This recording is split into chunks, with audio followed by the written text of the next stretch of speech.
नमस्कार। समसामयिक विषयों पर आपके पसंदीदा कार्यक्रम विशेष में आपका स्वागत है। मैं हूं आपके साथ वैभव राज शुक्ला। अंतरिक्ष की दुनिया में अपनी अपार सफलताओं से इसरो ने अपने पूरी दुनिया में अपना लोहा मनवाया है। भारतीय वैज्ञानिकों के लगातार कड़े परिश्रम से कई बार अंतरिक्ष की गुत्थी को सुलझाने में कामयाबी मिली है। साइकिल से शुरू हुआ यह सफर आज मंगल ग्रह तक आ पहुंचा है और अब इसी कड़ी में इसरो गगनयान के जरिए मानव को अंतरिक्ष तक ले जाने की कोशिश में है।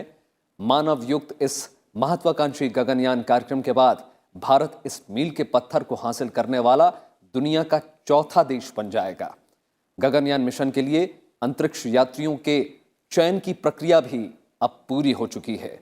तो आज के विशेष में हम समझेंगे गगनयान मिशन से जुड़े तमाम पहलुओं को, जानेंगे अंतरिक्ष यात्रियों के चयन की प्रक्रिया को, साथ ही साथ जानेंगे दुनिया में अब तक के मानव युक्त अंतरिक्ष मिशंस के बारे में। तो आइए शुरू करते हैं आज का विशेष।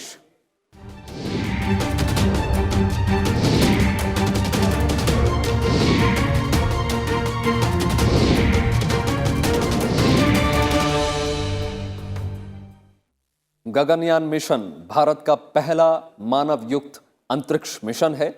इसके लिए इसरो की टीम दिन रात जुटी है।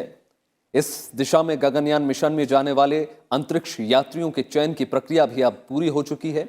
गगनयान मिशन की तैयारियों के लिहाज से इसरो के लिए अंतरिक्ष यात्रियों का प्रशिक्षण बड़ी चुनौती है।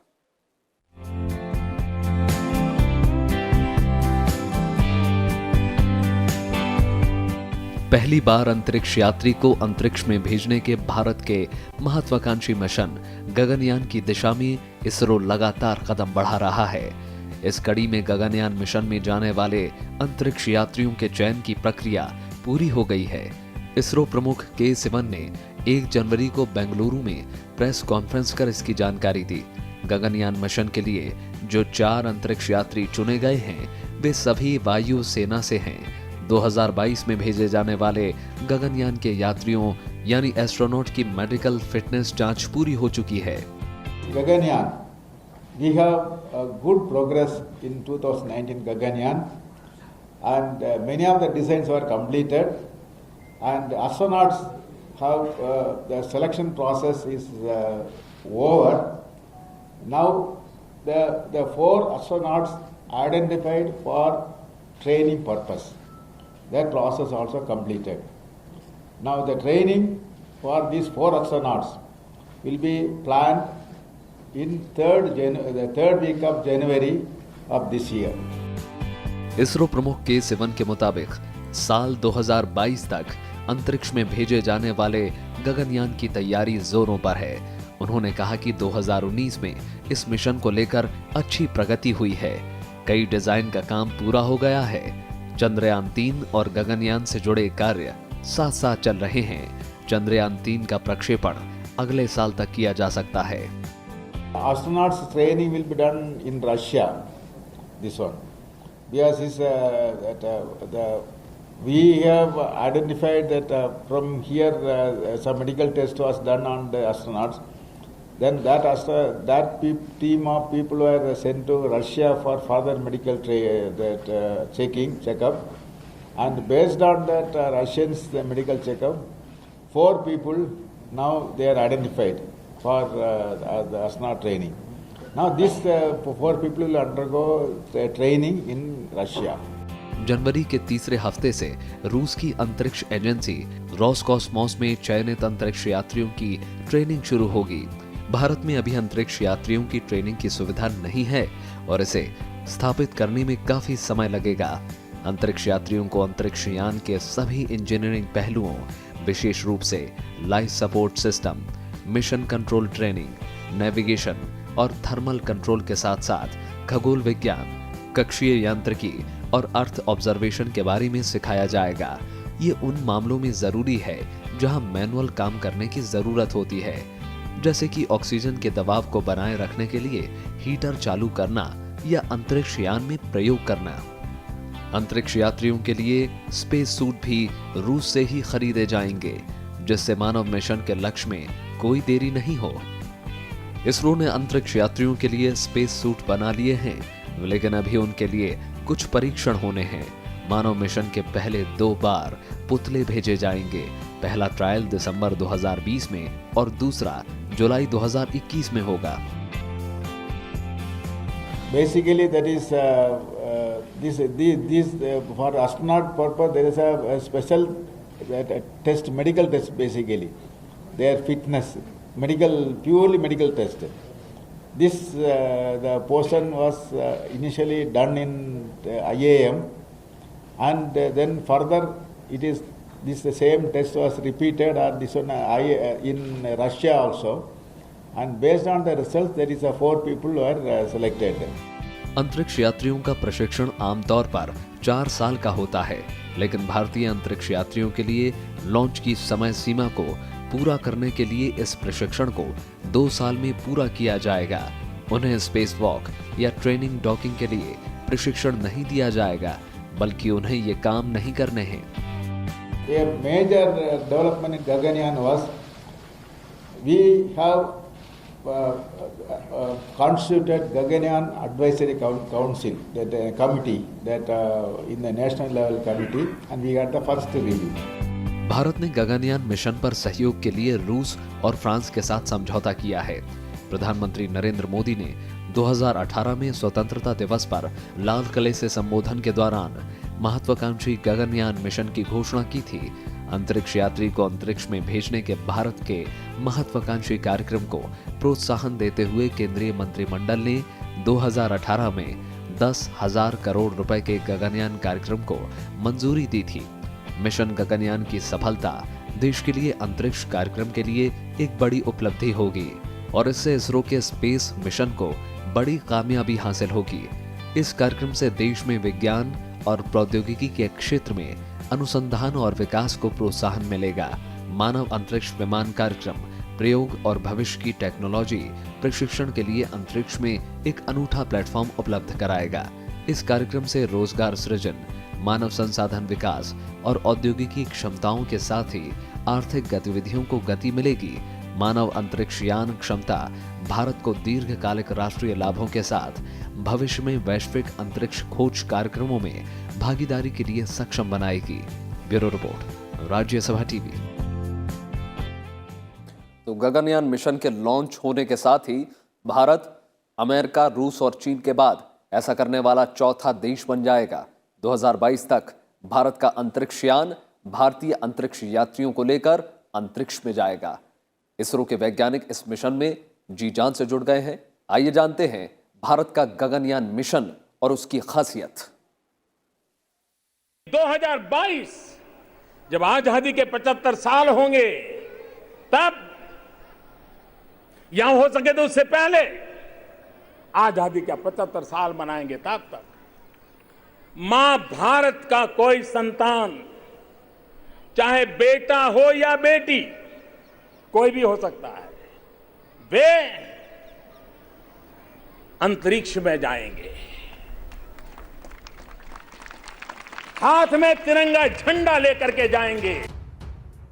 15 अगस्त 2018 को लाल किले की प्राचीर से प्रधानमंत्री नरेंद्र मोदी ने ऐलान किया कि 2022 तक गगनयान के जरिए भारत पहली बार अंतरिक्ष में किसी भारतीय को भेजेगा।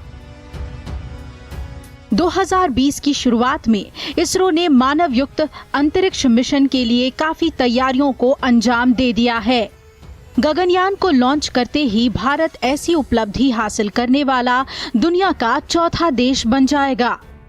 फिलहाल अमेरिका, रूस और चीन ही मानवयान को अंतरिक्ष भेजने के लिए समर्थ है। भारत अंतरिक्ष में पहले ही बहुत बड़े बड़े कीर्तिमान बना चुका है। हम जानते हैं इसरो अपने आप में उसने ऐसी उपलब्धियां की हैं जिन्होंने हम सबको बड़ा गौरव फील करवाया है। और ऐसे में अब एक ऐसा देश होना जिसने अभी तक अंतरिक्ष में इंसान को नहीं भेजा है, एक ऐसी चीज़ है जिससे हमें उबर जाना चाहिए। एक ऐसी तकनीकी उपलब्धि है जो अब तक हमारे पास आ जानी चाहिए।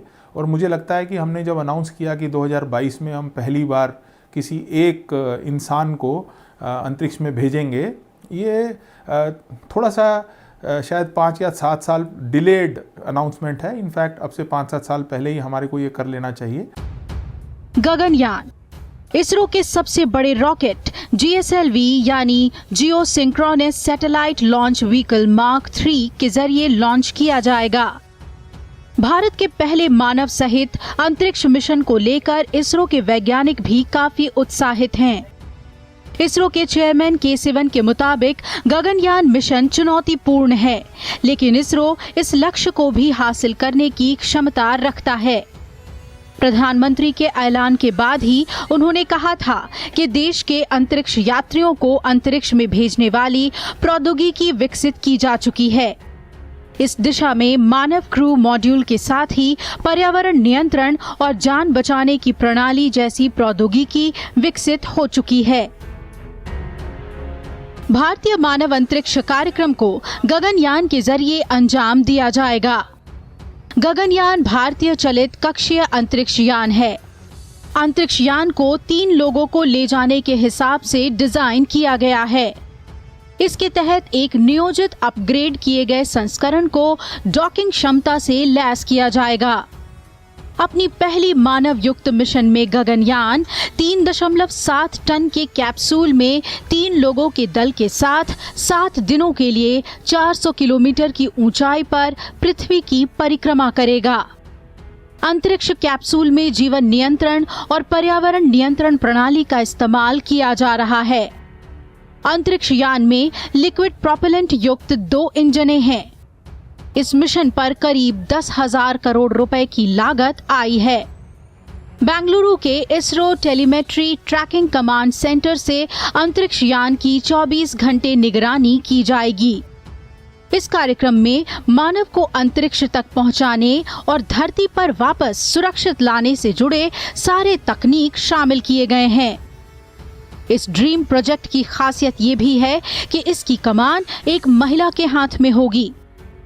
इसरो के इस गगनयान प्रोजेक्ट की अगुवाई महिला वैज्ञानिक VR ललितांबिका करेंगी, जो एक बड़ी उपलब्धि है। उन्होंने भारत के रॉकेट प्रोग्राम में अहम भूमिका निभाई है। हम जानते हैं 104 उपग्रह केवल एक ही फ्लाइट में हम अंतरिक्ष में छोड़ चुके हैं और एक ऐसी सुपर पावर बन करके उभरे हैं जहां पे अब हम चौथा ऐसा देश हैं जिनके पास ऑलमोस्ट सभी टेक्नोलॉजीज़ हैं, और उसमें ऐसी तकनीक ना होना कि हम किसी आदमी को अंतरिक्ष में भेज पाएँ अपने आप को बहुत पीछे रखने जैसा है। और यही अचीव करने के लिए हमने गगनयान अनाउंस किया और हमने कहा कि हम 2022 तक एक इंसान को अभी अंतरिक्ष में भेजेंगे। हम ये भी जानते हैं कि सन 1970 के आसपास 1969 में ही USA एक आदमी को चांद पे उतार चुका है, यानी 3,34,000 किलोमीटर दूर हम ये देख चुके हैं कि कोई दूसरा देश अपने एक इंसान को एक दूसरी धरती पे उतार चुका है। तो हम तो अभी अपने इंसान को पहली बारी अपने पृथ्वी के आसपास एक ऐसे ऑर्बिट में भेजेंगे जहाँ पे वो उसका चक्कर लगा करके वापस आएँ। तो हमने अपने स्टेप्स ले लिए हैं और अपने आप में एक ऐसी शुरुआत है जिसकी बहुत ज़्यादा ज़रूरत थी और बहुत सही समय पे हम ये करने जा रहे हैं। गगनयान के बारे में इसरो ने जानकारी दी है कि गगनयान रूस, चीन और नासा के ओरियन यान और अपोलो कैप्सूल से छोटा होगा, लेकिन अमेरिका के जेमिनी अंतरिक्ष यान से थोड़ा बड़ा होगा। इसरो ने इसे राष्ट्रीय मिशन करार दिया है। इसरो का कहना है कि इस मिशन के लिए जरूरी अधिकांश महत्वपूर्ण तकनीकों का विकास हो चुका है। हम पृथ्वी पे रहना सीख चुके हैं, हमें बड़े आराम से हम अपने काम कर लेते हैं, लेकिन अंतरिक्ष पे अभी हमें अपने छोटे छोटे काम करने भी नहीं आते। खासकर गुरुत्वाकर्षण नहीं है तो हमारे को ये पता ही नहीं लगता कब हम ऊपर हैं कब हम नीचे हैं, और हमारी किसी भी सेल को हमारा वेट महसूस नहीं होता। हमारी हड्डियाँ बहुत तेज़ी से खुरना शुरू हो जाती हैं और हमारे पास इन सब तकनीकों से जूझने का तरीका अभी सेल्फ रिसर्च नहीं है। तो भारत के लिए गगनयान यानी एक गगननॉट को अंतरिक्ष में भेजना और देखना कि क्या हम उस गगननॉट की सेहत, हमारा जो रक्तचाप है उसमें भी फ़र्क आता है, हमारी साइकोलॉजी में भी फ़र्क आता है, इन सब का फर्स्ट हैंड एक्सपीरियंस करना भारत के लिए आने वाले समय के लिए बहुत ही इम्पोर्टेंट और महत्वपूर्ण है। भारत अपने अंतरिक्ष यात्रियों को व्योमनॉट्स का नाम देने की योजना बना रहा है। संस्कृत में व्योम का मतलब होता है अंतरिक्ष। गगनयान को लेकर शुरुआती अध्ययन और तकनीकी विकास का काम ऑर्बिटल व्हीकल नाम से 2006 से शुरू हो गया था। इसके तहत अंतरिक्ष में 1 हफ्ता गुजारने लायक मर्क्यूरी क्लास अंतरिक्ष यान के समान कैप्सूल का डिजाइन तैयार किया गया था। ये 2 अंतरिक्ष यात्रियों को ले जाने के लिए और वापस पानी में लैंड किए जाने के लिए बनाया जाना था। मार्च 2008 तक डिजाइन को अंतिम रूप दिया गया और भारत सरकार के पास फंडिंग के लिए पेश किया गया था। Bureau report, Rajya Sabha TV. Gaganyaan Bharat का पहला मानवयुक्त अंतरिक्ष मिशन होगा। इस मिशन के लिए इसरो को कम समय में कई चुनौतियों का सामना करना होगा। मानवयुक्त यान को सफलतापूर्वक अंतरिक्ष में भेजना और फिर सुरक्षित वापस लाना तकनीकी रूप से बहुत बड़ी चुनौती होगी।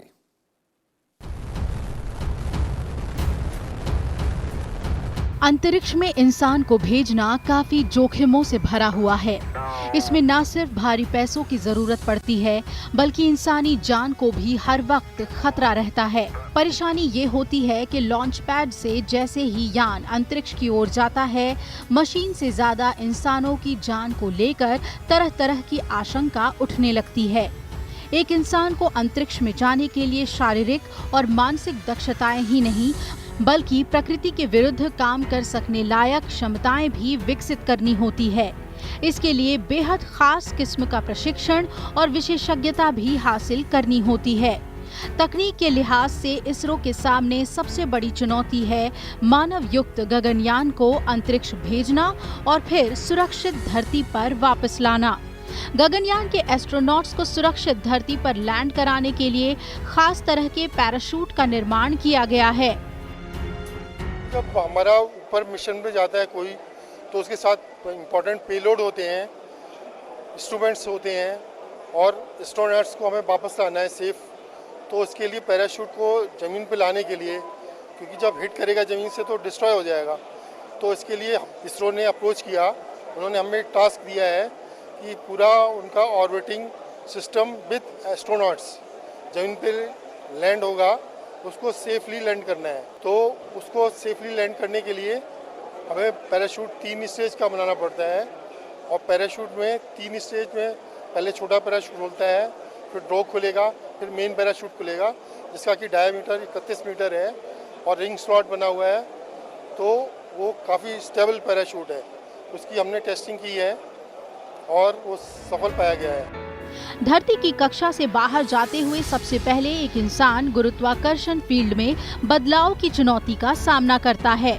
दरअसल एक गुरुत्वाकर्षण फील्ड से दूसरे गुरुत्वाकर्षण फील्ड में जाने पर इंसान को कई शारीरिक और मानसिक चुनौतियां पेश आती हैं। इसमें दिमाग, हाथ और आंखों का तालमेल गड़बड़ाने लगता है। गुरुत्वाकर्षण के अभाव में हड्डियों से पोषक तत्व खत्म होने लगते हैं, जिससे ऑस्टियोपोरोसिस संबंधित फ्रैक्चर भी हो सकते हैं। सही व्यायाम और उचित डाइट के अभाव में मांसपेशियां कमजोर हो जाती हैं और यहां तक कि आंखों की नजर पर भी बुरा असर पड़ता है। 2022 में गगनयान में जाने वाले यात्रियों के लिए ट्रेनिंग सेंटर भारतीय वायुसेना के इंस्टीट्यूट ऑफ एविएशन मेडिसिन के सहयोग से विकसित किया गया है। तो हम 3 लोगों के लिए 7 दिन तक अलग अलग खाना देने की बात तो चल रही है। हमने कुछ काम भी किया है इसके ऊपर। वहाँ कुछ चैलेंजेस है, टेक्नोलॉजिकल चैलेंजेस हम बोलते हैं, जो खाना बनाने में या उसको खाने में है ना, वह जो उनको फेस करना पड़ता है। वहाँ जो है बहुत ज़ीरो ग्रेविटी कंडीशंस होता है। इसका मतलब है गुरुत्वाकर्षक शक्ति नहीं होता जो इसको खींच के नीचे लाया जा सकता है पानी को।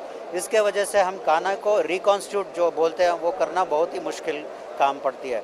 तो इसीलिए हम ये सोच रहे हैं कि उसको प्रेशर के रूप में अंदर पैकेट के अंदर घुसा दिया जाएगा, तब वो भी गर्म पानी को, जो फिर उसको पकने में मदद मिल सकता है। अंतरिक्ष में जाने वालों को ट्रेनिंग सेंटर में प्रशिक्षित एस्ट्रोनॉट के जीरो ग्रेविटी में रहने की भी व्यवस्था होगी, ताकि अंतरिक्ष यात्रियों को धरती पर ही अंतरिक्ष में रहने का माहौल मिल सके। इसके लिए सेंटर में जीरो ग्रेविटी सुविधा देने वाले उपकरण लगाए जाएंगे। इसमें भारत के पहले अंतरिक्ष यात्री राकेश शर्मा की ओर से बताए गए अनुभवों की मदद ली जाएगी। ट्रेनिंग सेंटर में थर्मल, साइक्लिंग और रेडिएशन रेगुलेशन चैम्बर भी होंगे। अंतरिक्ष यात्रियों को वाटर सिम्युलेटर में ट्रेनिंग दी जाएगी। अंतरिक्ष यात्रियों को पानी के नीचे जाना होगा, जहां वो जीरो ग्रेविटी में रहने का प्रशिक्षण ले सकेंगे। हमारा पूरा जो सिस्टम है, आपका जो बॉडी का बैलेंस है, वो भी आपके कानों के बीच में एक तरह की डिवाइस रहती है और उसके अंदर एक लिक्विड रहता है जो आपके कानों को ये पूरा बैलेंस, आपकी बॉडी को पूरा बैलेंस देता है। और आप जैसे ही अंतरिक्ष में जाते हैं, वो लिक्विड भी अपनी उस बाउल के अंदर, बाउल जैसे नुमा शेप के अंदर जो आपकी ब्रेन में है, उसमें जो वो लिक्विड है वो भी आपके ब्रेन में फ्लोट करना शुरू कर देता है। सबसे पहले तो ये जो वेटलेसनेस है, इससे डील करना अपने आप में बहुत बड़ी चुनौती है। एक बार स्पेस या स्पेस स्टेशन में जाने के बाद अंतरिक्ष यात्रियों की नई मुश्किलें शुरू हो जाती हैं। अंतरिक्ष में रेडिएशन का खतरा धरती से 10 गुना ज्यादा होता है। रेडिएशन की चपेट में आने पर अंतरिक्ष यात्री को थकान, एनोरेक्सिया, उल्टियां, तंत्रिका तंत्र से जुड़ी परेशानियां और यहां तक कि कैंसर हो सकता है। अंतरिक्ष में कोई प्रेशर भी नहीं, जिससे इंसानी खून गर्म हो जाता है। इन तमाम चुनौतियों के बाद भी इंसान अंतरिक्ष में कई अनजान चुनौतियों का सामना भी करता है। धरती से दूर रहने के कारण व्यवहार से जुड़ी समस्याएं जैसे अवसाद, थकान, नींद न आना और दूसरे मनोवैज्ञानिक विकार भी सामने आ सकते हैं। दूसरा, उनको टास्क दिए जाएंगे। अब आप अगर चलते भी हैं तो आपके पूरे मसल्स को कोई काम नहीं करना पड़ता, आपके ब्रेन को कोई काम नहीं करना पड़ता, क्योंकि फ्रिक्शन बड़े आराम से आपको चलने के लिए वो फ्रिक्शन दे देती है, वो ट्रैक्शन दे देती है कि आप चल पाते हैं। अंतरिक्ष में जाकर के हर छोटे काम को करना एक बहुत बड़ी चुनौती है। और नेचुरली जब हम पहली बार अपने गगननॉट्स को भेजेंगे तो उनको कुछ ना कुछ टास्क देंगे, उन टास्क को पूरा कर पाना अपने आप में एक चुनौती रहेगी। दूसरी चुनौती है रॉकेट के भीतर यात्रा करना। ये कोई आम यात्रा नहीं होती। अंतरिक्ष में जाते हुए एक आम रॉकेट 0 से 29,000 किलोमीटर प्रति घंटे की रफ्तार महज 30 मिनट में हासिल कर लेता है। रॉकेट के अंतरिक्ष में जाने का ये दौर बड़ा ही नाजुक होता है। कई बार रॉकेट इसी चरण में दुर्घटना का शिकार भी हो जाते हैं। Bureau report, Rajya Sabha TV. दुनिया में सबसे पहले रूस ने मानव युक्त अंतरिक्ष यान भेजकर पूरी दुनिया को हिलाकर रख दिया था। उसके बाद अमेरिका और चीन भी इस मिशन में कामयाब हुए। आइए चलते चलते नजर डालते हैं दुनिया के मानव युक्त अंतरिक्ष सफर पर। नमस्कार। जिस दिन भारत मानव युक्त यान से अंतरिक्ष में उतरेगा, वो दिन ऐतिहासिक होगा और भारत इस कामयाबी के साथ अमेरिका, रूस और चीन के साथ खड़ा होगा। रूस ने मानव युक्त अंतरिक्ष यान भेजने में पूरी दुनिया में सबसे पहले बाजी मारी थी। 4 अक्टूबर 1957 को रूस ने अंतरिक्ष में पहला कृत्रिम उपग्रह स्पुतनिक 1 लॉन्च किया, लेकिन इसके मात्र 4 साल बाद ही 12 अप्रैल 1961 को रूसी लेफ्टिनेंट यूरी गैगरिन वोस्टॉक 1 से पृथ्वी की कक्षा में पहली बार पहुंचे। उनकी उड़ान 108 मिनट तक चली और गैगरिन 327 किलोमीटर की ऊंचाई तक पहुंच गए। रूस सहित पूरी दुनिया के लिए ये एक ऐतिहासिक क्षण था। इसके बाद रूस की ये सफलता जारी रही। हाल ही में रूस के सोयूज MS-12 अंतरिक्ष यान ने 3 अंतरिक्ष यात्रियों को लेकर अंतर्राष्ट्रीय अंतरिक्ष स्टेशन के लिए सफलतापूर्वक उड़ान भरी और निर्धारित कक्षा में पहुंच गया। अगर मैं शुरुआत करूं तो यूरी गागरिन शायद एक तरह के हम ये समझें कि ऐसे ग्लैडिएटर थे जिन्होंने अपने ऊपर ये जिम्मेदारी ली कि मैं एक करके दिखाऊंगा, क्योंकि उस वक्त ये अपने आप में एक सुसाइड मिशन था कि उन्होंने जो हम अब करने जा रहे हैं, उन्होंने एक गोले से में बैठ करके पृथ्वी का चक्कर लगाया सक्सेसफुली और वापस आए और एक नई स्पेस रेस को उन्होंने शुरुआत की। रूस के बाद अमेरिका ने पहली बार 4 मानव युक्त अंतरिक्ष यान परियोजनाएं मर्करी, मिथुन, अपोलो और स्काई लैब भेजी। पहली अमेरिकी मानव युक्त अंतरिक्ष यान परियोजना मर्क्यूरी थी। दूसरी मानव युक्त अंतरिक्ष यान परियोजना शुरू की गई जो अपोलो मानव युक्त चंद्र अन्वेषण कार्यक्रम था। 1958 में शुरू होकर 1963 में जाकर पूरा हुआ। प्रोजेक्ट अमेरिका का पहला मैन इन स्पेस कार्यक्रम था। कार्यक्रम के तहत 1961 से 1963 तक 6 मानव युक्त उड़ानें थीं, जिसका मुख्य उद्देश्य पृथ्वी के चारों ओर एक मानव युक्त अंतरिक्ष यान की परिक्रमा करना, अंतरिक्ष में कार्य करने की मनुष्य की क्षमता की जांच करना और मनुष्य और अंतरिक्ष यान दोनों को सुरक्षित रखना था। इसके बाद साल 1981 में अमेरिका के जॉन यंग और रॉबर्ट क्रिपेन अमेरिकी शटल कोलंबिया पर सवार होकर अंतरिक्ष पहुंचे और 2 दिन 6 घंटे के मिशन में पृथ्वी के 36 चक्कर लगाए। तब से अब तक स्पेस शटल 80 करोड़ किलोमीटर की ज्यादा का सफर तय कर चुका है और इनमें सवार होकर 350 से ज्यादा लोग अंतरिक्ष की सैर कर चुके हैं। अमेरिका के शटल कार्यक्रम का मकसद था इंसान की अंतरिक्ष में उड़ान को नियमित बनाना और काफी हद तक इसमें कामयाब भी रहा। सन 1969 तक आते आते अमेरिका रशिया से सब स्पेस रेस, यूएसएसआर था उस वक्त, तो उनसे वो स्पेस रेस हारता रहा। तो पहली औरत जो स्पेस में गई वो भी रशिया ने भेज दी और एक के बाद एक वो नई नई अचीवमेंट्स लेते रहे, जबकि यहाँ पे हर मिशन अमेरिका का फेल होता रहा। लेकिन सन 1969 में अमेरिका ने सडनली सबसे बढ़त लेकर के जो दूसरा इम्पॉर्टेंट मिशन, जिसे मैं कहूँगा इस स्टेप बाय स्टेप अगर मैं देखूँ ह्यूमंस का स्पेस में जाना, तो दूसरा इम्पॉर्टेंट अचीवमेंट थी कि हमने सक्सेसफुली जा कर के चांद पे नील आर्मस्ट्रांग और उनके साथ 2 और एस्ट्रोनॉट्स को चांद पे उतारा। और फिर दोनों देश ऑलमोस्ट कभी एक आगे और कभी एक पीछे इस तरह से चांद पे आता जाता रहा। चीन ने 15 अक्टूबर से 16 अक्टूबर 2003 में अपने पहले मानव मिशन को पूरा किया। चीन के टेकोनैट यांग लिवाई ने शेंजो 5 अंतरिक्ष यान से पृथ्वी का 15 बार चक्कर लगाया। इसके बाद 12 से 17 अक्टूबर 2005 में चीन ने दूसरी बार मानव युक्त अंतरिक्ष यान भेजा। ये चीन का पहला कई यात्रियों वाला अंतरिक्ष यान था। इसके बाद 2008 में चीन के शेंजो 7 अंतरिक्ष मिशन के जरिए यात्रियों को अंतरिक्ष भेजा गया। इसके साथ ही चीन दुनिया का तीसरा ऐसा देश बन गया जिसने मानव युक्त अंतरिक्ष यान भेजा। शेंजो 9 चीन का चौथा अंतरिक्ष मिशन है जिसमें इतने इंसानों को अंतरिक्ष भेजा गया। गोबी के रेगिस्तान से छोड़े गए इस यान पर सवार यात्रियों ने अंतरिक्ष में चीन के तैरते हुए स्टेशन तियांगोंग पर 1 सप्ताह गुजारा। चीन का ये अंतरिक्ष स्टेशन पृथ्वी से करीब 335 किलोमीटर की ऊंचाई पर मौजूद है।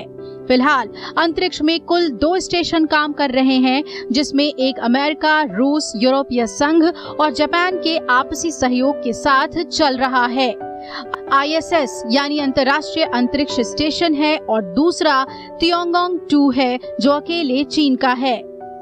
हालांकि चीन का तियांगोंग 2 ISS से काफी छोटा है। इसमें कोई शक नहीं कि कुछ सालों बाद हम अंतरिक्ष में स्टेशन कायम करने वाले विकसित देशों के बराबर खड़े होंगे। Bureau report, Rajya Sabha TV.